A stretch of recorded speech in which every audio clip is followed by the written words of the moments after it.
So I'm delighted to be joined by Ronen Cohen, Head of Product Strategy at Duality Technologies. Ronen's got a broad career in terms of fintechs, and before that, strategy consultant at PwC Advisory. So Duality Technology, a really interesting company in this space, and we're delighted that you're going to talk us through the broad technology field when it comes to privacy enhancing technology, and then a particular case study that you've been working on at Duality Technologies in terms of financial crime and AML. Ronen, delighted to have you here. Over to you. Thanks very much for having me here, Nick. I really appreciate the opportunity, and I'm happy to share what we've been working on and the exciting world of basically privacy-enhanced collaboration and what that means for financial crime.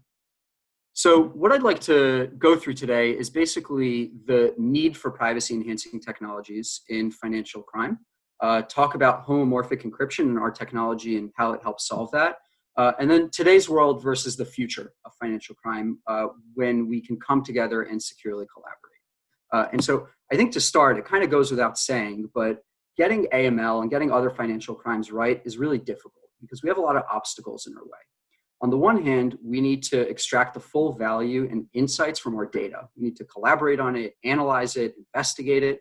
But on the other hand, we have our own business policies that preclude us from sharing internal data, or we have conflicting regulations across borders or even within the same jurisdiction. For example, privacy versus the need to fight financial crime, right?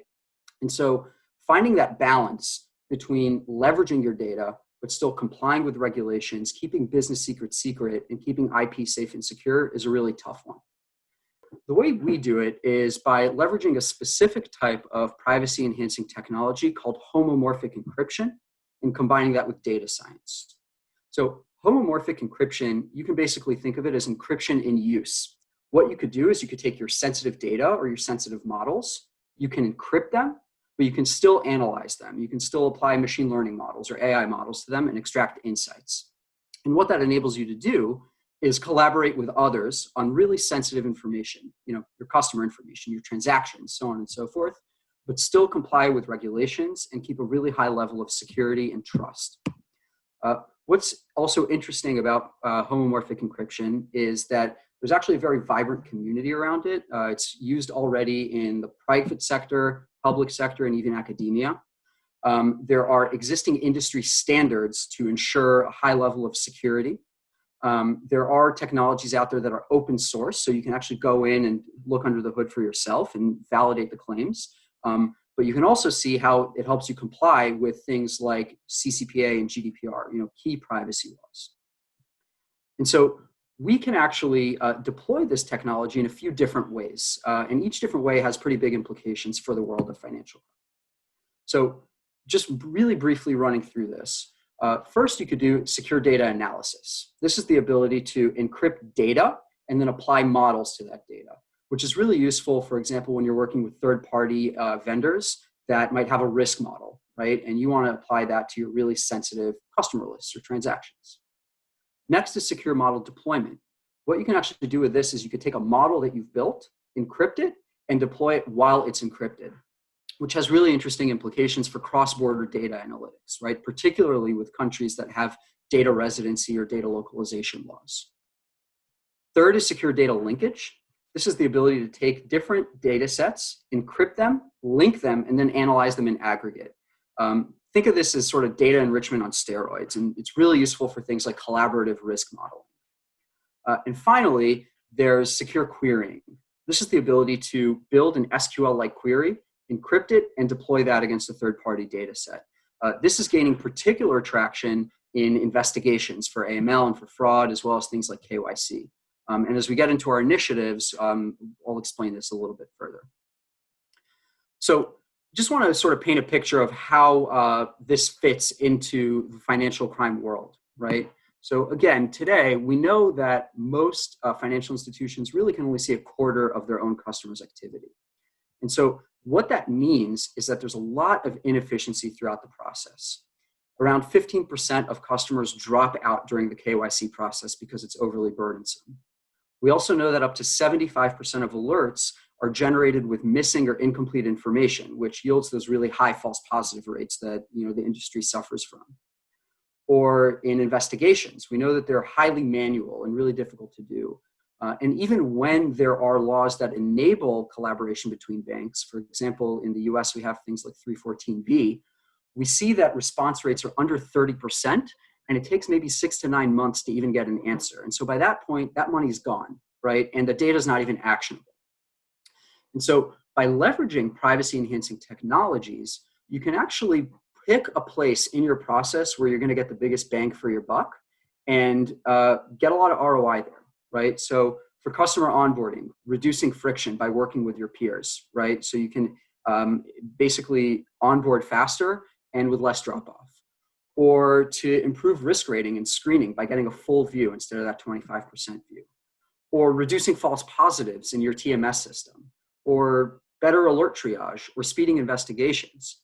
What you could even do is work with your regulators to create a feedback loop where you can see which SARs or STRs that you're filing are actually being productive, right? And so you can use that information for tuning, right? And so really what privacy enhancing technologies enable you to do is come together as a community and fight networks of bad actors as a network yourself, right? You're using your data for your benefit and for the benefit of your clients and your customers and keeping them safe.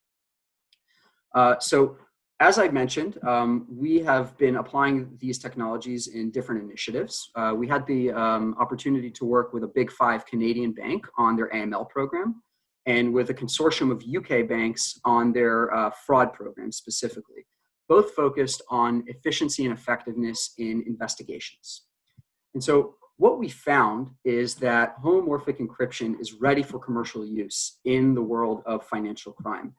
There's really demonstrated benefits, right? We're able to get investigators answers to their questions and overcome dead ends in a matter of seconds instead of having to wait for weeks or months, right? And so you're filing higher quality reports to your regulator, and you're able to actually prevent bad funds from going through, right? You're able to understand flow of funds. You're able to catch bad guys. And I think also importantly to mention is that we've received really positive regulatory feedback.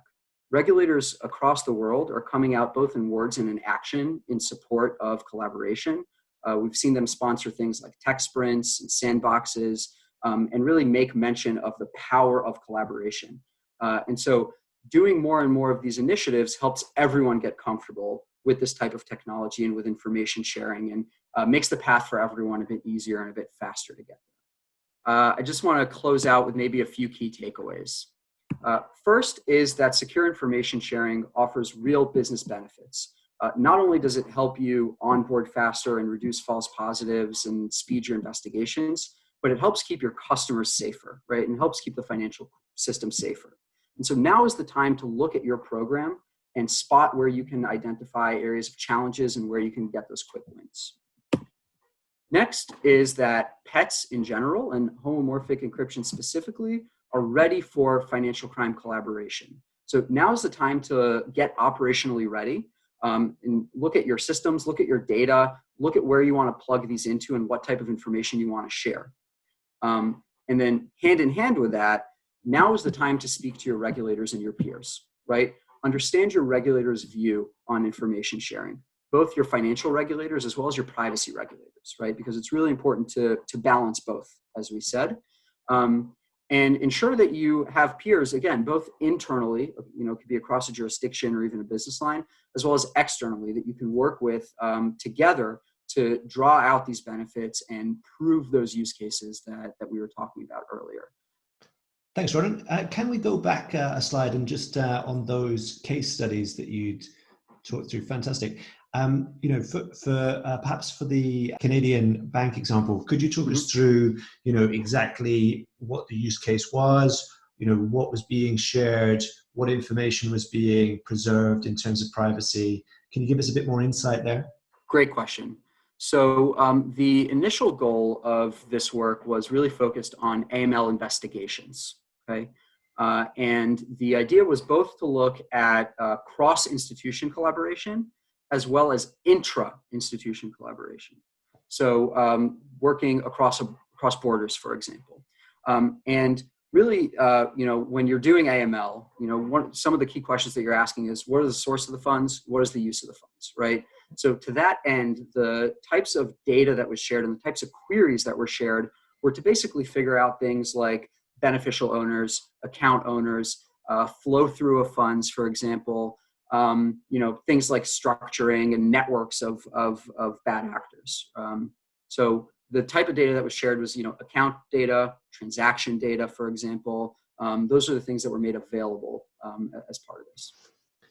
And in this example, is it right that, if it's an intrabank example for argument's sake, the requesting party might be one part of a group, and they're requesting out to another subsidiary for information, a query related to their AML, and they don't want to expose the query because that might expose an understanding of suspicion for a client in their jurisdiction, and they may not be allowed to do that, but they still have authority to query, perhaps the HQ or another subsidiary and draw information from that. Is that correct?